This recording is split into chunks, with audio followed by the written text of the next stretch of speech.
गुरु प्यारी साध संगत जी, आज फिर से एक सुंदर सी साखी आप सभी को सुनाने जा रही हूँ।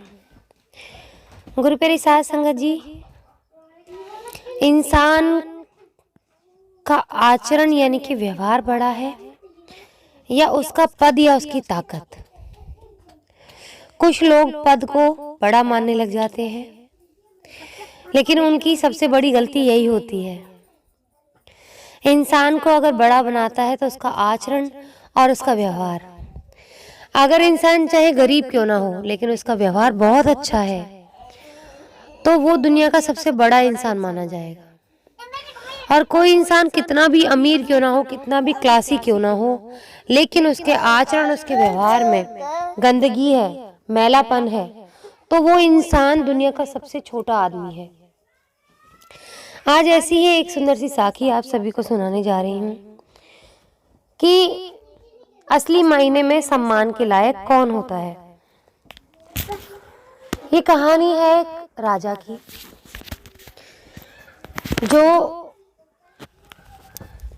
बहुत जाना माना राजा था, अपने राज्य का हितकारी था, और आसपास के जो राजा थे वो भी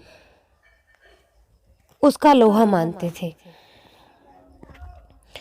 तो गुरु प्यारी साध संगत जी, उसके दरबार में एक राजपुरोहित थे। तो एक दिन यूं ही राजा के मन में आया कि क्यों ना मैं अपने राजपुरोहित जी का टेस्ट लूं। नई नई इनका अभी ये राजपुरोहित बने थे राज्य के, तो राजा को लगा कि क्यों ना मैं इनका टेस्ट लूं और मैं देखूं कि ये मेरे राजपुरोहित बनने के लायक हैं भी या नहीं। तो राजा ने एक दिन राजपुरोहित जी को सभा में बुलाया और भरी सभा में उनसे पूछा कि राजपुरोहित जी, मुझे आपसे एक सवाल का जवाब जानना है। मैं बहुत दिनों से परेशान हूँ, लेकिन मुझे इस सवाल का जवाब नहीं मिल रहा।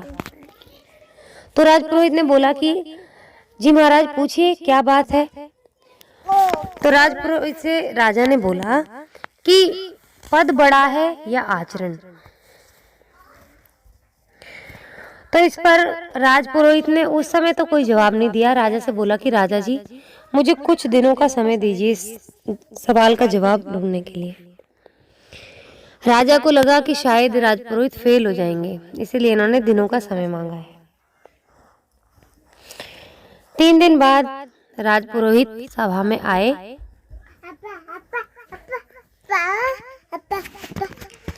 लेकिन सभा में राजपुरोहित जी के खिलाफ कुछ बातें चल रही थी। और वो बातें चल रही थी तो राजा ने सेनापति से पूछा कि किस तरह का शोर है। तो सेनापति ने राजा के कान में जाके कहा कि ये राजपुरोहित जो है ना, ये शाही खजाने से चोरी कर रहे हैं, वहां से मोती चुरा रहे हैं। तो राजा बहुत उसमें हो गए कि मतलब ऐसे राजपुरोहित मैंने अपॉइंट किया है इनको अपने राज्य में, और ये चोरी कर रहे हैं, ऐसा हो नहीं सकता, क्योंकि ये हमारे पुराने राजपुरोहित जी के ही बेटे हैं और उन्होंने कभी भी राजमहल का भरोसा नहीं तोड़ा। ऐसा कैसे हो सकता है। तो राजा ने उस समय तो कुछ नहीं कहा। राजपुरोहित से पूछा कि क्या मेरे सवाल का जवाब मिला। तो राजपुरोहित ने कहा कि महाराज जी, मुझे 2-3 दिन का समय और दीजिए। आज मैं सभा में आपसे 2-3 दिन का समय और मांगने के लिए आया था।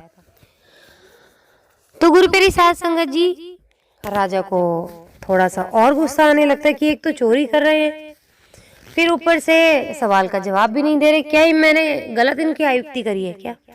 इनके पिता पे भरोसा करके मैंने इनके बेटे को रख लिया, तो क्या मेरे से ही गलती हो गई है?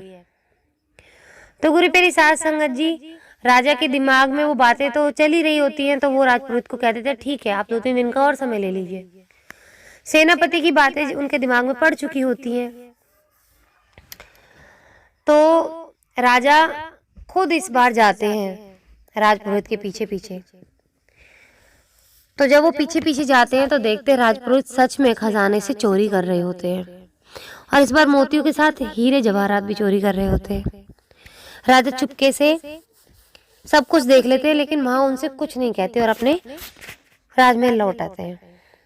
जैसे ही राज पुरोहित आते हैं 3 दिनों के बाद राजमहल के अंदर, तो पहले तो राजमहल के अंदर सब लोग जिस तरह से राज पुरोहित का सम्मान करते थे सब लोग खड़े होते थे, लेकिन इस बार कोई भी उनके सम्मान में खड़ा नहीं हुआ, इवन राजा भी नहीं खड़ा हुआ। तो जब सब लोग बैठे थे और सब उनको घृणा की दृष्टि से देख रहे थे और आपस में फुसफुसाहट बात कर रहे थे, फुसफुसा के उनकी बुराई कर रहे थे, तो राजा ने गुस्से से पूछा कि राजपुरोहित जवाब लेकर आए हो या फिर आज तुम्हें मृत्युदंड दे दिया जाए। तो इस पर मुस्कुरा के राजपुरोहित कहता है कि महाराज, मैं आज आपके सवालों का जवाब ले आया हूं जिसमें आपने छुपा हुआ अपना गुस्सा मुझे दिखा दिया है। तो राजा कहता मुझे समझा नहीं, जो बोलना है जल्दी बोलो। राजपुरोहित ने कहा कि राजा साहब, पद बड़ा नहीं होता, आचरण बड़ा होता है। और पद इसलिए बड़ा नहीं होता क्योंकि आपने मुझे राजपुरोहित तो नियुक्त कर दिया, लेकिन अगर मेरा आचरण बिगड़ा तो मैं किसी लायक नहीं होऊंगा। आप मुझे राजपुरोहित के बराबर नहीं पूजेंगे। जिस तरह से आज मुझे किसी ने नहीं पूजा, आप भी नहीं खड़े हुए और न ही राजमहल में कोई और खड़ा हुआ। तो गुरु प्यारी साध संगत जी, उसने कहा कि राजा साहब, मैं जानता था कि सबको मेरी चोरी करने के बारे में पता, और ये चोरी मैंने जानबूझ के ही की। मेरा कोई वैसे इरादा नहीं था, ना तो मेरा राजमहल का कोई भी हीरा चुराने का मन था और ना ही मोती। ये तो सब आपको उदाहरण के तौर पर मैं दिखाना चाहता था कि पद बड़ा नहीं होता है, आचरण बड़ा होता है। अगर कोई इंसान बड़े पद पे बैठ के भी गलत काम कर रहा है तो वो इंसान सम्मान के लायक नहीं होता, और कोई इंसान छोटे पद पर रह के भी अच्छे काम कर रहा है, निंदाजनक कोई काम नहीं कर रहा, तो वो ही सम्मान के लायक होता है। तो पद और आचरण दोनों में से बड़ा हमेशा आचरण रहेगा, ना कि पद। राजा उसकी इस बात से खुश हुए और अपने खजाने में से, शाही खजाने में से और जवाहरात दे के उनको नवाजा और उनसे कहा कि अब से आप हमारे शाही खजाने के भी मालिक रहेंगे और राजपुरोहित भी रहेंगे। मैं आपकी बुद्धिमानी से बहुत प्रसन्न हूँ। तो गुरु प्यारी साध संगत जी, हमारे जीवन में हमें अपने आचरण को सुधारना है।